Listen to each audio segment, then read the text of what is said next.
Hey everyone, Joseph here. Just a quick heads up. I forgot to hit record for the first part of our meeting, which included introducing Kyle, learning a bit about him as a composer, and the first part of our discussion on Bloom. Sorry about that. We will try to avoid snafus like that in the future. Thanks again to Kyle for joining us this week as our featured composer. Be sure to check out his website for more information about him and his pieces. And now, on to the show. Name of the game. Right. We can see here's a copy from the first couple pages of the score, and you can see a sort of Steve Reich style. I have the number of times each measure should be repeated in parentheses above. It's up to the performer who has the number of parentheses on their part to tell the rest of the ensemble when to move to the next measure. And you can see like um, this measure here, or maybe an easier position. Like if you look at percussion 1, 2/8, eighth rest, 3/8, eighth rest, eighth note at the end. If you look at the next measure, measure 4, everything's rotated over by an eighth note. You have 3/8 notes, rest, 3/8 notes, rest. And then again, you see it's all rotated over by an eighth note. So over the course of this piece, have all of their rhythms sort of rotated over an eighth note. And the tempo blocks add a pitch, a higher pitch or lower pitch throughout the course of the piece as well, to sort of give it more oomph as we go. So this was all woods, it was all rhythms, no pitches. The second movement is basically all pitches, really static. We have lots of metals, glockenspiel, vibraphone, crotales, and minimalist in a different way, more of like a Morton Feldman minimalism with these long, dissonant, static notes. And I use a hexatonic scale to compose this piece, this movement. You can see the hexatonic scale using the PC set calculator online, which I love, got me through my atonal theory class. But you can see it's two augmented triads just right next to each other, sort of separated by a half step. So the harmonic collection is only half steps, only thirds, really sort of dense and bright and shiny as well. And over the course of the piece, the rhythms accelerate. We start with 6 beats, and then the next sort of mini section has only 4 beats, and then the next mini section has 2 beats. So while the pitches don't change, the rhythms accelerate, and ideally accelerate us all the way into the third movement. In the recording, it did not go attacca as I'd planned, but such is life. So the last movement, sort of more symphonic in scoring, I guess. So I have 3 pitched instruments and then sort of like an auxiliary line at the bottom covering bass, drum, cymbals, triangle, suspended cymbal. And more classic minimalist things, pentatonic, pretty Lydian diatonic collections, abrupt change in harmony, really dense polyrhythms that proved a challenge to perform, and overlapping rhythmic cycles, sort of crossing bar lines, and all those great minimalist things we love. Each section of this movement concludes with a very similar rhythmic motive. So here's the first one, one and, or no, one E, 2 E and, right? Oh, my theory kids would be so disappointed in me. And every time that comes back, you can see like a couple measures later, it extends. I've extended the motive, and so by the end of the piece, the motive is like 2.5 measures long. So that concludes each section of the piece. So there's a picture from Cortona Sessions. It was great. Would highly recommend. Well organized, well run. The percussion faculty are great, and the composition faculty are great. So because the audio is not linked on my slide, do you want to share it, Joseph? Yeah, is there a movement out of the 3? I mean, I could play excerpts from all 3, whatever you would like. Let's listen to a little bit of each. Why not? Let's do it. Okay. Lovely photo here. Okay. All right.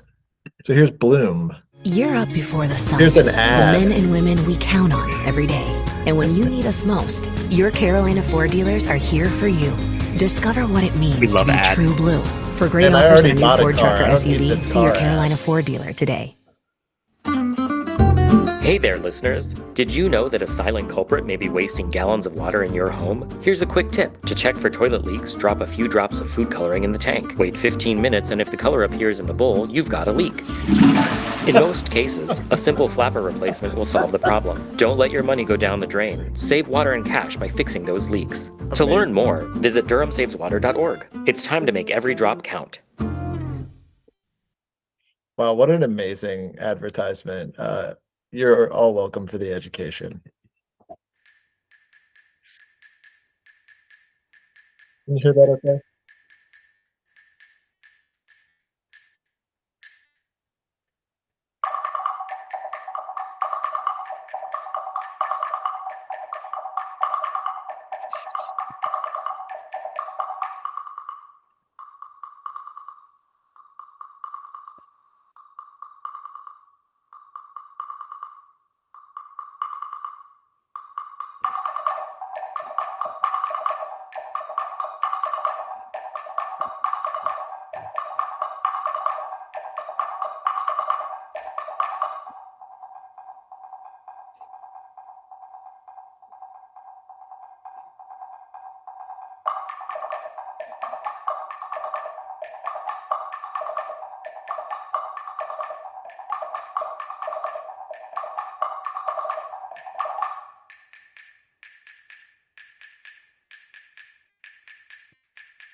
Before the second movement plays, I just want to add that the second movement, we did it with two vibraphones, Mm.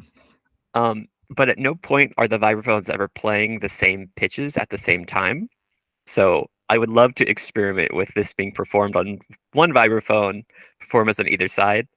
I think the rhythms that occur by the end of the movement, I don't think that would realistically be possible, but it was a cool compositional thought. Can I ask a question too about Yeah. this recording? The it's a glockenspiel part, right? Is it played on like an octave lower or a different instrument? Because I think in the recording it sounded lower than I was anticipating. Um, You uh, know, I don't know. It could be lower octaves. I know we experimented a lot with mallets, okay, and I know that we use like really soft mallets, so it wouldn't be quite as abrasive. maybe that's all I'm hearing. I didn't know if maybe it was like a song bell situation or like chimes or something, but It was definitely glockenspiel, but we could have also taken it down the octave, so it wouldn't be quite as bright. cool. You know, music festivals, they're all kind of a blur. So, Yeah, right. Well, let's listen and we can find out and we could deduce together.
So it's a live recording from the concert. There's some dead space between movements. Um, and the third movement, which we can take a listen to if you want, was challenging to rehearse given the dense polyrhythms I added. I added a really gnarly marimba part that Daniel Myers was not very happy with me about, and we rewrote it together. Um, I don't know if those rewrites are reflected in the score that I sent out to you guys, but because of the polyrhythms, some of the technical accuracy is not exact, but I think the gesture is still very musically well done.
Let's Bloom. Um, thinking about sort of kind of thinking about the title, each movement blooms in a different way. And I think that was really the musical inspiration behind this piece is how can I showcase the idea of a musical bloom in different pieces or in different ways. So I think each does that in a very different but yet similar kind of minimalist way. I'm glad you said that because that was like my chief question was like I really like all three of these and I want to know like what the through line is because I hear it, but I'm like, what? I'm so glad you explained that because that I really get it. That's sick. Yeah.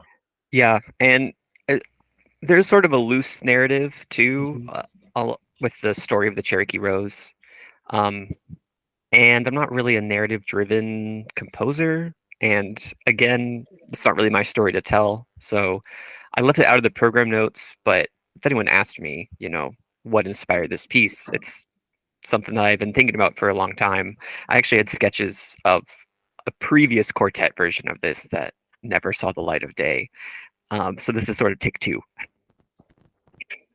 Yeah, Um, I really like this piece quite a lot, especially because I feel like the way it develops from beginning to end. I'm just thinking with my teacher hat on. I'm like, I would love to give this to a group like even I feel like a younger group of undergraduate students that are maybe not as attuned to like percussion ensemble and chamber music could really handle those first two movements.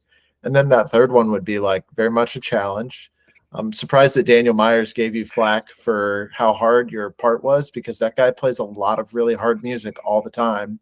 well, Um, and when I say hard, I think I mean sort of impossible. okay, okay. So we wrote it to make it possible. I gotcha. And he actually gave me the same comment.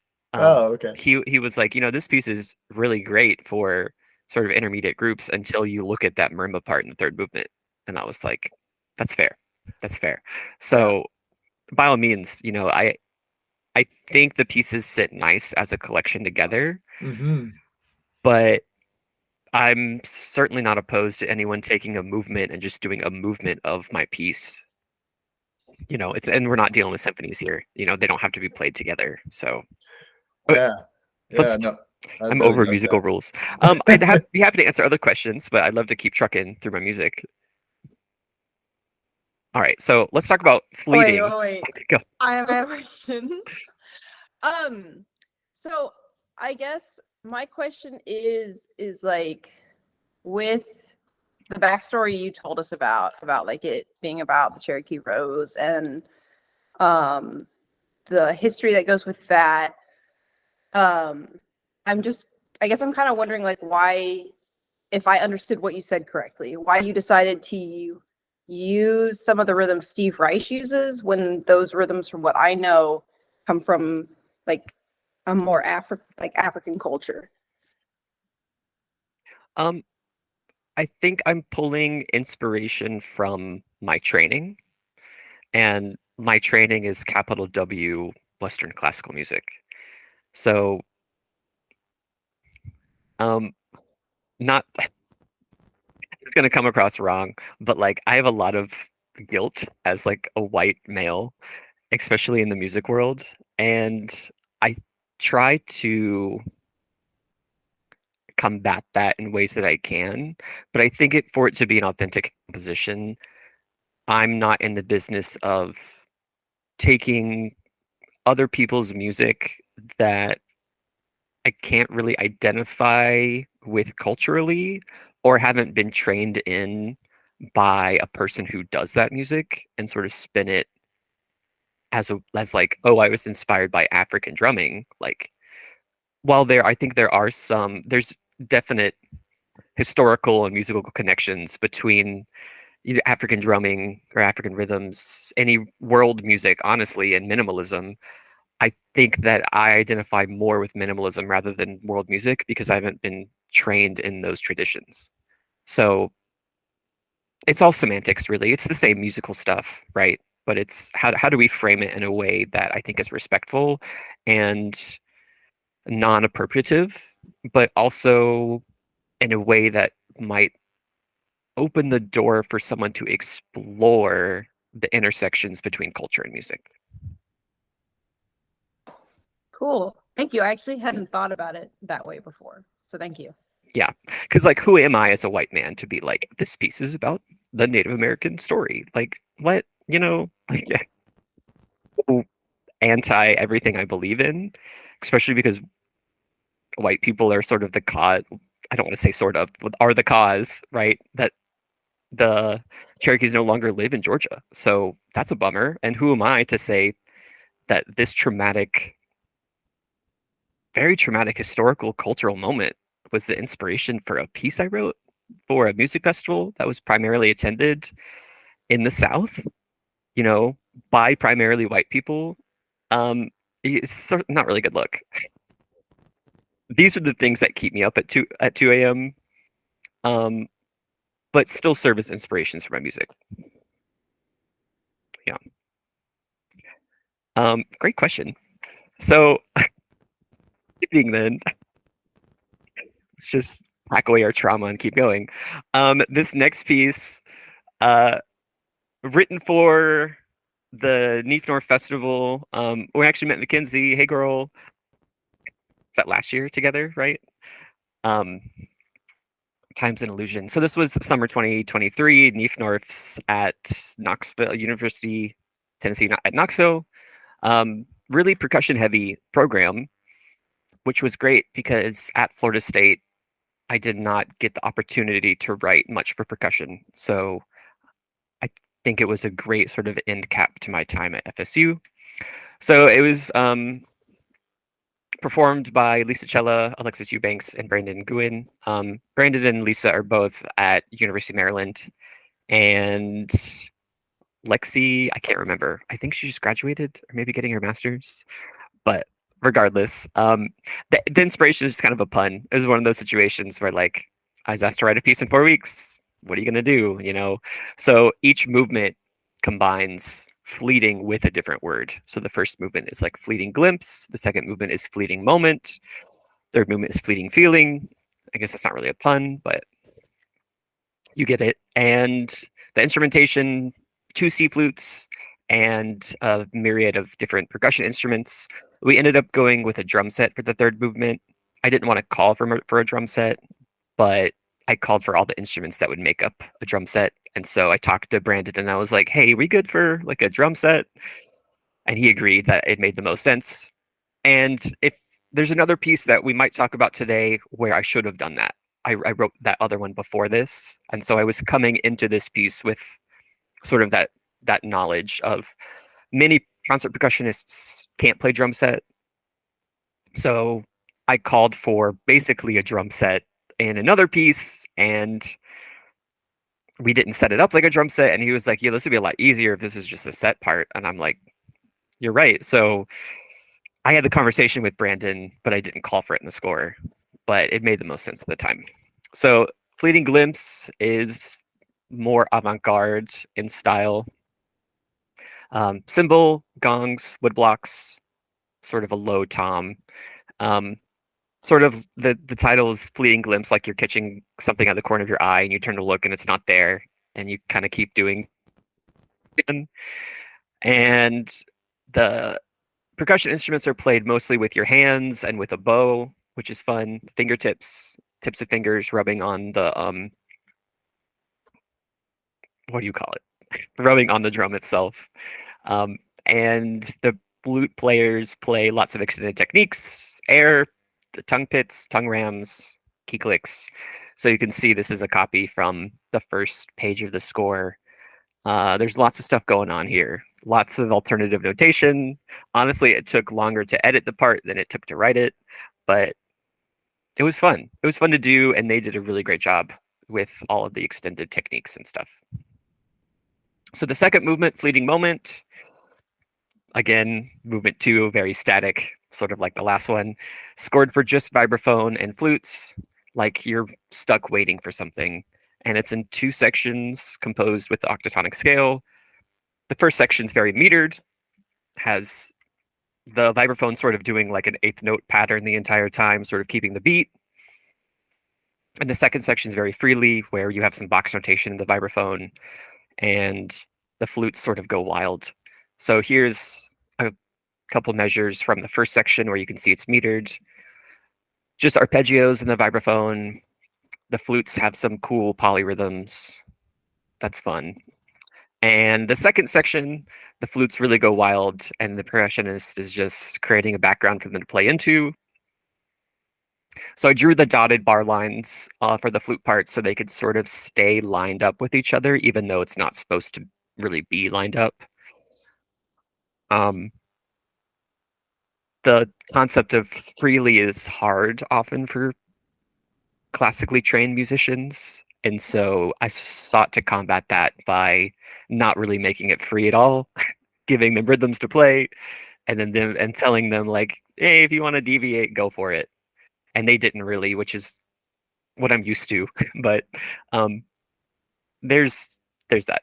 And the last movement, fleeting feeling, minimalist inspired, happy. We have a drum set, diatonic collections, overlapping dovetailed rhythms.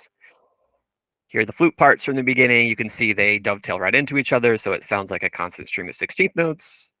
And then here's the end where we have more rhythmic cycles overlapping on top of each other. The drum set part, I'll admit, is not great. I don't write set, much like many concert percussionists can't play set. So I told Brandon, I was like, hey, if you want to like add, by all means. And we talked about some stuff to add. He didn't add too much than what was already in the score, but I'd love to rewrite the this part now that I've heard it live. I think it needs more hi-hat, obviously. So I have a video, or you can play. Did I also send you the video, Joseph? What did I Yeah, send you you? sent me the video and I have it pulled up. I already scrubbed through the ad and everything. Great, let's do that. All So right, this great. time I will end my presentation rather than leaving the meeting, and you can take it away. Okay. And I'll just play, I can play like a little bit of each movement. You can just tell me when you want to move on to the next one, okay? Yeah, I think maybe if we want to start in the middle of this first movement, and Okay. then we can hear some of the second movement, maybe. Let's see. So around, probably around here. Sure. Perfect.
And again, a concert recording, so while they switch over, um, I don't remember how long each movement is, but we can start with some of this one. I think it's kind of interesting.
Maybe we could stop it there if you want to listen to one more piece, or we can listen to the third movement. Either way, I know this is primarily percussion sort of talk, but man, those flute players, they're wild. They're so good. I, the third movement is even more technical for them, and they just crushed it. And I was just like, I'm really glad I'm not playing this. Um, and I'm a flute player. Um, questions, or you want to move on to quickly a third one, or go ahead, I Joseph. Yeah, I've got a couple of questions actually. So that your music, I found like as I was listening across like every single piece, I'm like, I first of all, it reflects on one of the statements you made earlier. I think where you were like percussion. Correct me if I'm wrong, but percussion seems to kind of like in this chamber music context, like support like the other voices in the ensemble. And I think that second movement is like very indicative of that with like sort of the vibraphone underpinning the flute a lot. And I really enjoy it. It reminds me, the second movement reminds me of this piece for percussion and two brass players that I've played called Strings. It's by Danny Howard. She's a English composer, and yeah, similar kind of vibe. um, but yeah, I just really enjoyed it. And the first movement reminds me of the Lou Harrison concerto for flute and percussion. I don't know Mm, if you're flute and two percussion, so kind of flip. I don't know that actually, but that's fun. Oh, yeah, you got to check Check it it out. out. Yeah. Yeah, Um, and I think a lot of percussion for me is gesture because I started writing mostly for percussion in large ensemble settings, and in a large ensemble, percussion's role really is not to carry the idea, it's to add to what's there. And so I think that informs a lot of how I approach writing for percussion, um, which made my quartet hard to write because when you're only dealing with percussion and they can't all be gesture, there's got to be something else. So I think that really is telling about how I write music in general. Yeah. can I ask a question about the Mhm. third movement? Did you Sure. intend, was it a fact of just like acoustics that I can't remember the percussionist name, but he uses hot rods or like instead of like a stick, were you looking for more of a stick sound or I kind think of just, it was just a volume thing, I yeah, think. volume thing? Okay. Yeah. Um, I, I, me and Brandon really worked well together, and so I was like, "Hey, bud, whatever you want to do, like by all means." So we tried a couple different things, and I think we settled on hot rods. I don't generally. I'm really descriptive in my music notation, but I try to leave some room in for performer sort of intent or performer interpretation, I guess. So mallet choice is something I usually leave up to the discretion of someone who knows more than me. I don't know. You taught 2 weeks of applied percussion. I think you got it. Yeah, I did. And we all learned a lot. We're all learning together. Yes, yes. No, I really love that chart. I have a flute player friend here, and I'm like, dang, I need to make another flute player friend. Yeah, Yeah. it's a really cool one. I'm thinking about programming it next year. I'm thinking about trying to do a recital of my own music, and there's a flute player here who can do it. I just don't have a percussionist, so we're in Mm, opposite boats. But yeah. um, I don't know how much time we have remaining. I'm happy to just answer more questions about that. We could look quickly at a different piece. Uh, Again, I ramble a lot, so I knew this would happen. I mean, I think we technically go for about an hour, but we typically I feel like we go for like an hour and a half, right, Hannah? Yeah, so we got plenty of time. We Oh, can listen to one more. great. Sure. Yeah. We could Wait, finish. Sure. I wanted to say something. I just like really appreciated in that last one, and I think it goes back to what you were saying about how you were taught about like texture and gesture, that like the percussion wasn't just like a rhythmic driving force through the work. Like it really seemed like it was its own voice that was adding to the conversation of the flutes. Like it just mixed really well.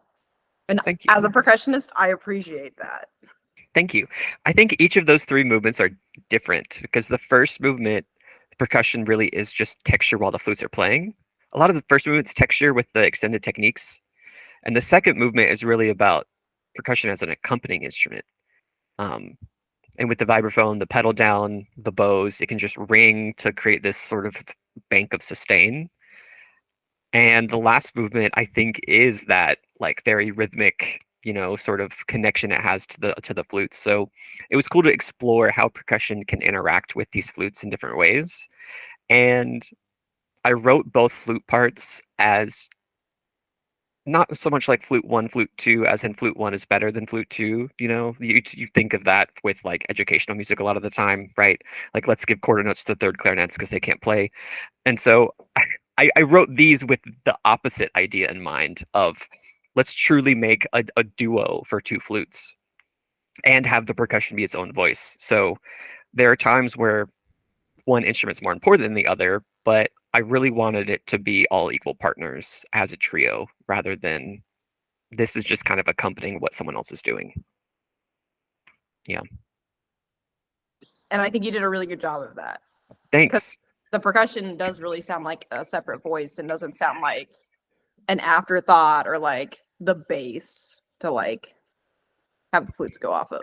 And just to boost you up a little bit, Kyle, your Oh, drum set gosh. writing is not bad. Okay, I really dug like the drum set writing in the third movement a lot when I was Thank listening you. to it earlier. Yeah, As a matter of semantics, not bad does not mean good, but I will take not bad. it was good. No, I'm joking. Yeah, I think it's funny because I usually write percussion last almost all of the time, which you would think it would sort of be like an afterthought, having it be last. But my compositional process is mostly about editing, not so much about writing, because at a certain point, you can't just keep adding new ideas. It, you have to take the ideas you have and develop them. So as I write music, if I write the melodic component and then I add percussion, by adding percussion, I'm basically rewriting the whole thing again. And that falls with my process, but that doesn't work for everyone. I don't know. So a percussion composer friend of mine, Jerron Brown, who I feel like his career is really about to take off here soon. Um, he he does the opposite where he just keeps adding new ideas. We all went to USC together for undergrad, and I would joke that like you can't like when you're stuck, you can't just add a new idea. Like, what about the 7 ideas you already wrote? So I think I've learned a lot by working with him too. We still share music with each other. Like, is this good? What do you think? Whatever. Um, and I have a couple friends that I do that with because once you're out of school, once you're out of lessons, what sort of feedback do you have other than giving it to a performer? And in my experience, many performers aren't going to speak up against you as the composer. Um, there's this thought that composers are sort of like all knowing and sort of in control, and some are for sure.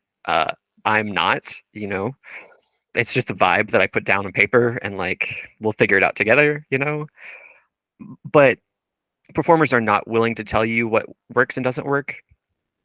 And so to have those people I can send pieces to and them go, I love the beginning, but this middle part ain't it. It's really nice to have that honest feedback, especially from someone you trust and someone that is not saying that to hurt your feelings. They just really want the best for you. So shout out to Jerron. Uh, Have you he, heard his new chart for percussion and violin and the electronics? duo. Yeah. Yeah, I have. So it was commissioned by my friends Ben and Kelsey, who Ben comes on this call all the time, and it's such a cool piece of music. Yeah. Yeah, he's one. Well, he's in the process of a couple things currently. I don't want to announce his exciting adventures, but um, some really exciting stuff is about to come his way. So I'm really happy for. And exciting stuff has already come his way. So I mean, he's written for Sandbox and for what's that? Third Coast, Third right? Coast played Gutterflies. Yeah, recorded that. Yeah. So, Yeah. So yeah. anyway, he's awesome. His music's wildly hard, but um, should we do one more Let's or do other it. questions? Okay, so I Yeah. have a couple pieces. I have a piece with percussion, like a mixed ensemble, saxophone, double bass, piano, percussion. Um, The performance is okay. The recording quality is not great. And then I have another piece with no percussion called Etheria, violin, piano, clarinet, saxophone. It's short, about 5 minutes. And then I have a full ensemble piece that I wrote that has percussion in it, obviously. So I'm happy to talk about any of them. Dealer's choice. You can decide.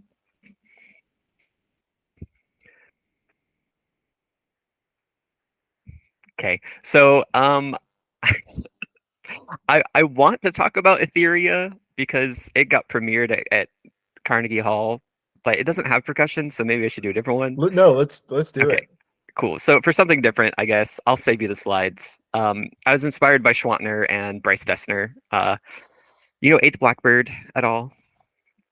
So they have a fantastic Tiny Desk concert.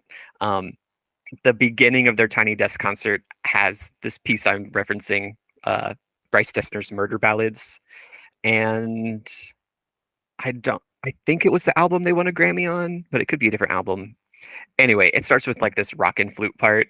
Um, and that becomes sort of the ostinato for for my piece, inspired by. So, long story short, a couple performers from FSU, Florida State, where I got my doctorate, won a competition at FSU where they got to do a concert up at Vile Hall and Carnegie Hall, and because they didn't do it during the pandemic, they accepted two duos for this concert, and they wanted something the two duos could play together, but the instrumentation wasn't anything that existed really, so they commissioned a student composer, and I got flown up to New York and whatever, do all the things. It was fun.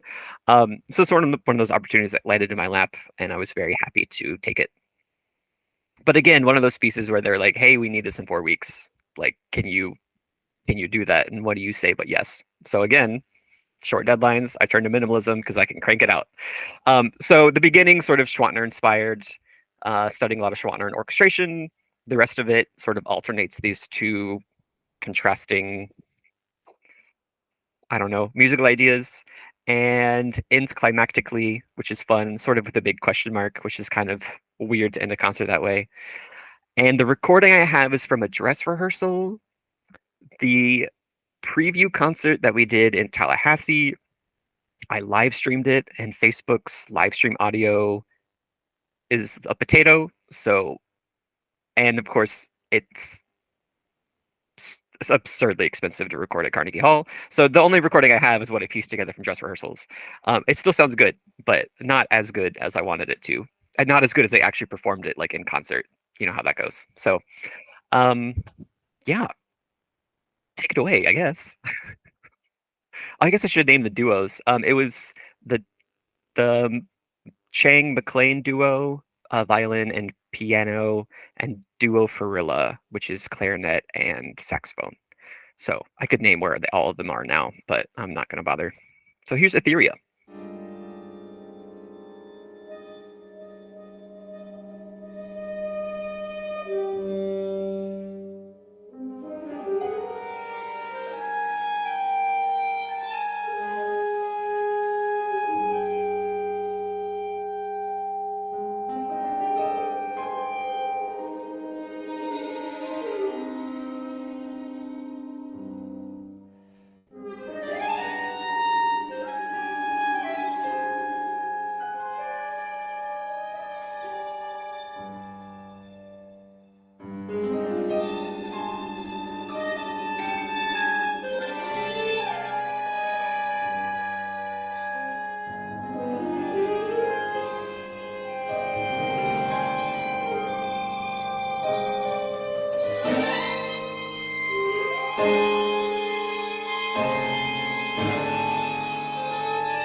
a really fun piece.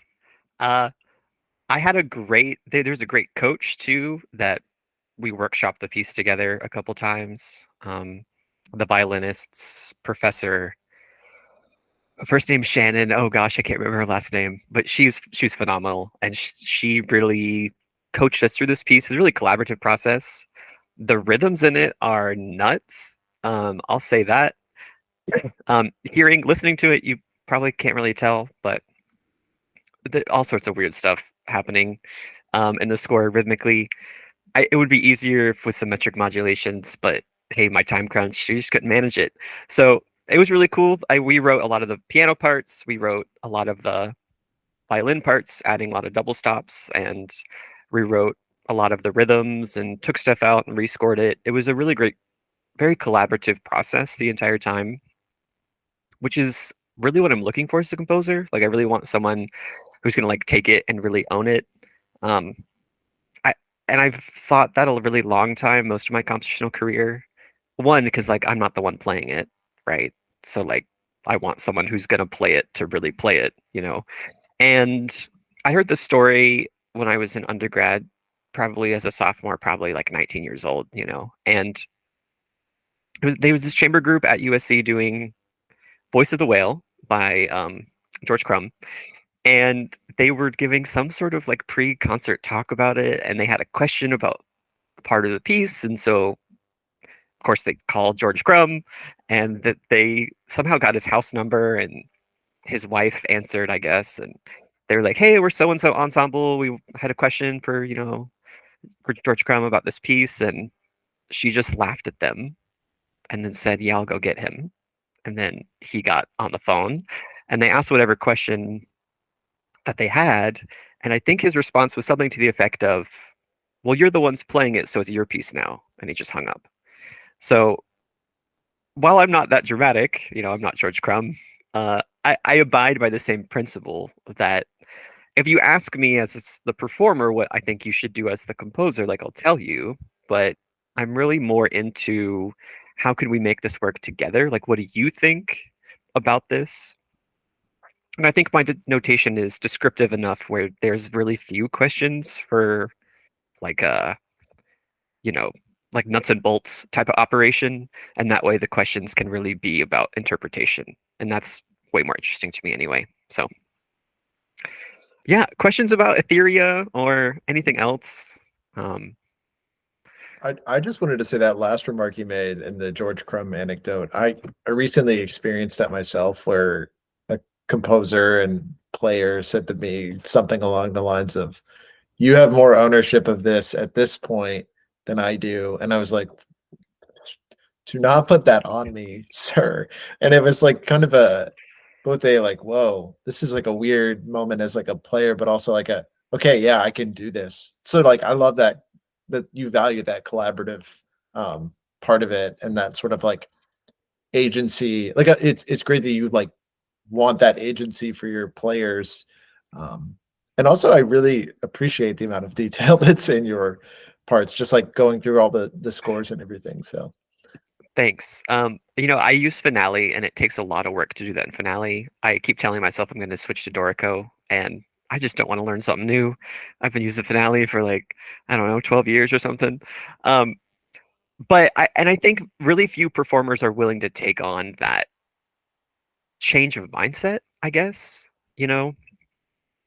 And I don't know where along the way, well, I know where along the way I have these composers as like these idealized figures, and they're sort of all knowing, and they, you know, it's sort of that capital W Western classical thing, right? We trust Beethoven, we trust Brahms, we trust Bruckner, we trust the bees. But like Bruckner's not going to get up on stage and play it for you, So, uh, and there have been performances that have been interpreted in a way that I did not intend. Um, and some of that is just simply due to rehearsal time, you know, and some of that's because I leave the room open to let that happen, and I don't always get the result I'm looking for, but I feel like that's more organic than just saying, no, I want this, um, because, you know, most of the time you send your music off and someone just plays it and you maybe get a recording, or maybe you don't and you just get a program detailing that it was played, and you're not there to control what they do. So I really kind of let go, because sure, if you're willing to play it, do what you want. I just hope some of the notes and rhythms are right. And what are notes and rhythms anyway? Just play the gesture. That's what my flute teacher told me in undergrad. She was more concerned about the musical idea than the notes or rhythms. And not to say that she didn't harp on me for notes and rhythms, because she sure did. But the musical intent is really the driving force behind it. And if you play E natural instead of E flat, oh well. Most of my music, about half the time you can't tell the difference anyway. So not to say I don't want night rice. I don't want, I want right notes, but I think there are bigger fish to fry in the rehearsal room than the second 16th on beat 3. It's just my 2 cents. Maybe I'm just jaded. I'm too young to be jaded. Um, so how we feel? More questions? Do you want to wrap up? Do you want one more as a parting gift? What's the vibe?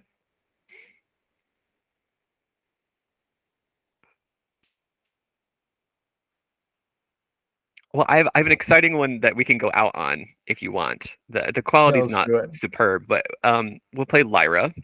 Okay. We'll skip Mutagenesis. We don't care about band here. It's a fun one, but no, I mean we do, but you know, we've been on this chamber music train. Let's stay on it.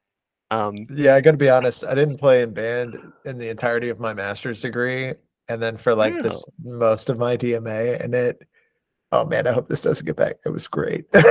oh, I mean I love band. Like I'm like a closet band nerd, but anyway, that's not the point. Okay, so Lyra, I wrote at the tail end of my master's. Um, it's a 5 movement piece. Only 2.5 are done because of the pandemic, and life happens. But so I have these 2 movements that we can talk about together. This is premiered by the Polymorphia New Music Ensemble at FSU, and each movement, the title itself, Lyra, is based on a 5-star constellation representing the lyre, which is important in Greek mythology about music and all that stuff. And the number 5 comes into play a lot. So there are 5 movements of the piece. Each movement is based on a different 5-note set. And the number of the movement corresponds to how many sections that movement has. So the first movement is 1 idea. The third movement is 3 ideas, ABA. The last movement is 5, sort of like a rondo. So we can listen to the last movement, the 5th one. Written with like a Lydian collection, sounds happy. And it's scored for soprano sax, piano, double bass, and a multi-percussion setup. So this multi-setup is like toms, wind chime, vibraphone, snare, and I think that's it. Maybe a triangle, probably suspended cymbal, something. So there wasn't enough rehearsal time for this piece either, but it's a good performance. Just the mics are offset, so you can't hear some of the low voices, that double bass, but that's okay. All right. I got past the DurhamSavesWater.org ad this time, so you don't have to sit through that. Here it is.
So kind of exciting.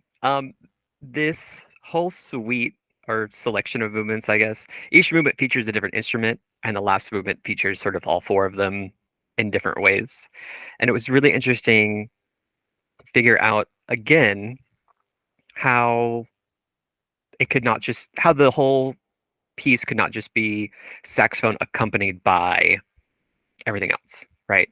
Because the double bass, hard to make a melodic instrument, piano sort of falls into this accompanying role no matter how hard you try, and percussion, sort of the same thing. And so I tried really hard to have them each have their own unique voice and moments. And I think it kind of worked out pretty well in this movement. The third movement is the percussion movement, and it's uh, a little too nuts, perhaps. So I worked with the percussionist, and we took out some things and rescored some things. And I don't know if those edits made it to my Google Drive yet or not. But regardless, still fun. And you can hear some of the things, some of my classics, my go-tos, the minimalism, the rhythms, the sort of echo, delay effects. Each section concludes with the same sort of rhythmic idea every time, so you can really hear those delineated parts of the form. I think a lot about form when I write music. So those are all things I was thinking about when I wrote it. And the story kind of came after. I just wrote the piece, and then I was like, oh, here's a title. Sure, 5 stars, constellation, let's call it Lyra. Yeah. Usually titles come last for me anyway. I'm better with music, not so much with words. I had a friend who used to name his pieces by just clicking random Wikipedia article, and whatever came up first, that's what he would use. His name's Tucker Johnson. He going to school to Eastman. His music is crazy in a good way, but I think it's funny you do the titles last because Duran is always like, it always starts with a title and then he jumps into yeah, that's why we work so well together, because we're kind of musically opposite. Uh, you know, he starts with the title to inspire the piece, and I'm just like, this sounds cool, and then I'm like, what does this sound like? So I use a lot of thesaurus, um, coming up with random words. A couple pieces have different versions of different titles until something kind of sticks. I've even let the ensemble name the piece before. That's fun. You really don't know what you're getting into with that. I had a string orchestra name a piece of mine a bit.ly link that took you to a QR code, that when you scan the QR code, it took you to some form that took you to something else. It was an entire thing. So I rewrote the piece, rescored it for Woodwind Ensemble, and a friend of mine did it on his graduate recital last year. And I shortened the bit.ly link just to bit.ly. So we didn't have the QR code with the form and the XYZ, but it's fun to see what into other a people think. Bodie McBoatface situation. You're not too careful. Yeah, yeah. If I could, I would go back to opus numbers, but that feels a little too pretentious for me. But it's an easy way to just name my pieces without having to worry about it. So, I don't know. Whatever. Don't have the same issue with program notes. Usually once I have the title, I can come up with something for a program note. But it's really important to tell the performers something other than these are just notes on a page. I don't really believe in the classical idea of uh, inspiration. Like, I'm never struck by inspiration. I just kind of force a piece out, and then I'm like, oh wait, that's actually kind of good, So when I'm inspired, that term looks very different for me than most people. I think because I read that Twyla Tharp habit, the Twyla Tharp book, and creativity is a habit to me, and not so much like a thing that I just wait for to be divinely inspired by a piece. That never happens, and maybe to some people, but I don't know. So I think in my compositional process about editing, the title and sort of this narrative and the musical interpretation all sorts of gets edited the more I write. And I don't know, music's so weird. Sometimes it's scored to a film and meant to tell a story. Sometimes it's symphonic poem meant to tell a story. Sometimes there's just absolute music. Sometimes you're in an art museum in front of a contact mic lighting a match into it. Like, what does that mean? So I don't know. I think it's all fun. And I'm currently in a situation where narrative is really important to the people that consume the music around me. So that's something that's been a lot on my mind. But typically, I'm more of like a systematic operation, like, oh, this is a really cool theory. How can I apply this to the music? Which is why I'm inspired a lot by Steve Reich and David Lang and those people, and even my old mentor Balgender, who follow a more systematic approach. Because that way the decisions are kind of made for me, and I can tweak the music to how I see fit, rather than relying on some extra musical motivation that's likely to disappear the next day. So yeah, there's my music in a nutshell. If you want to see more, you can look at my website, kwmusic.com, my YouTube, my SoundCloud. I have a TikTok, a couple videos on there. It's just my music. I don't think that's on my website yet. And of course, in true composer fashion, uh, different pieces are in different places. So there are some pieces on SoundCloud that aren't on YouTube and vice versa. So one day when I hire an assistant, they'll take care of that. But we're several $1,000s away from that. Concluding thoughts, questions, comments, words of wisdom. Cool. This was fun. Thanks for listening to me ramble. My students usually just roll their eyes at me when I ramble, so it was good to have a group of people that into it. No, this is a pleasure, and personally, since I've known Kyle for so long, it's great to have like heard your music from our time at USC and like the evolution of it now, and also just to like get to catch up with you and hear about you and what you're accomplishing in this life. So I love it. Yeah. What I'm surviving through. Yeah, and I think my musical compositional voice, a lot has changed, but a lot has stayed the same. Mm. And I think it's really just a matter of knowing what you do well and doing that. But I really try to make all my pieces sound different. And I mean, I reuse ideas all the time. Like I write a piece and the ensemble ends up not playing it, and so I'm like, well, I really like that idea. Let me use it for a different piece. So I think that similar to our conversation at the beginning about musical identity, I think my compositional identity, I've tried to make a really strong voice, but a voice that isn't defined by one characteristic. I'm not pointing to any particular people. I'm just saying a couple people come to mind. Oh, we could stop the recording and then you can point if you want, because I do that all the time. Or sometimes it's just on the recording. Well, no, and these people are much more successful than I'll probably ever be, so maybe I'm the one doing it wrong. But I find it creatively fulfilling to try something new and see what works well and what doesn't. That way, when I do it again, I could synthesize those things into new ideas. We're long past the point where like you have to do this type of music, you have to write this type of music.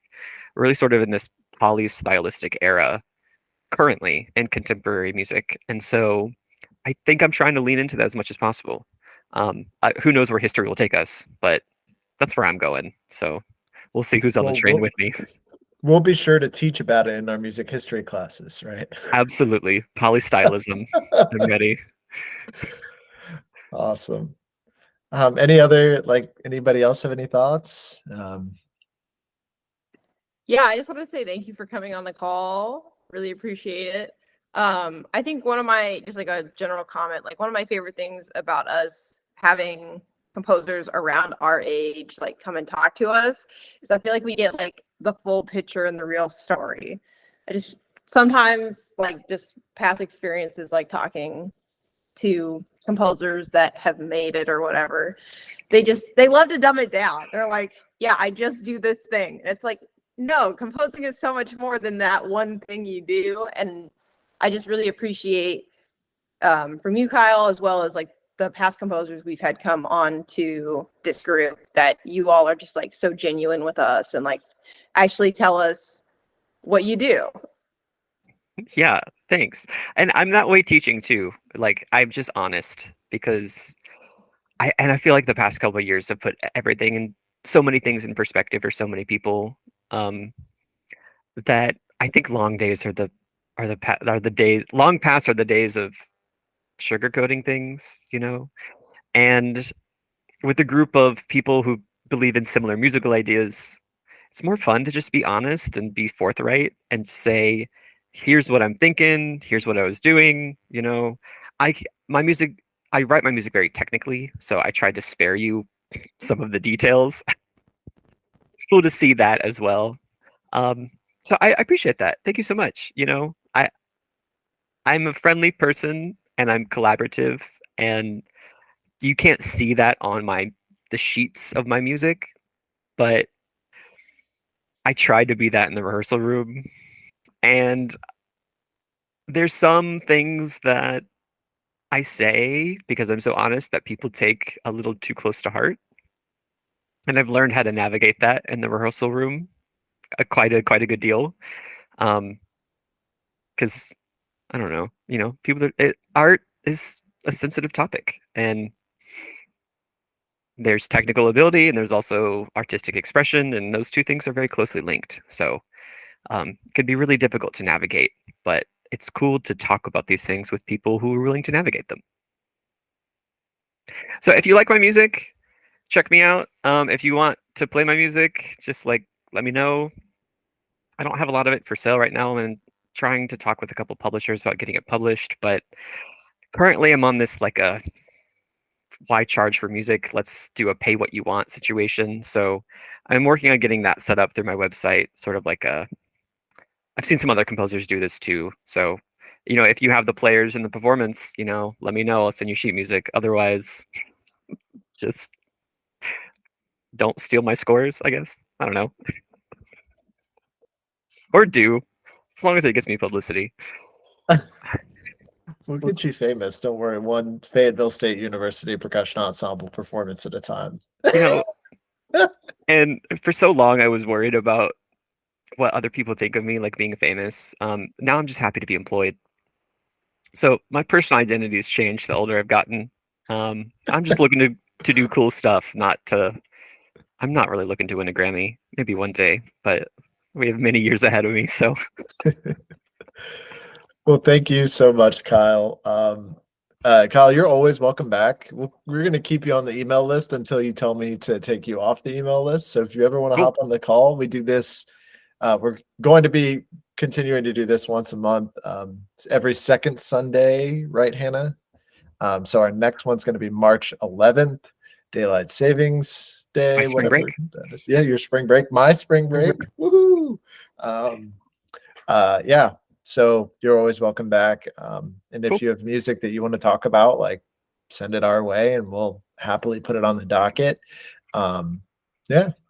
For those of you that are tuning in to the recording, sorry I didn't hit record soon enough to catch the first part of our conversation. You know, we're getting back from that winter break, even though now it's February 11th. So I guess it's been a long time. Anyway, it's fun. I'm going to stop the recording now. So see you guys in March and have a great rest of your day, I guess. Okay, bye.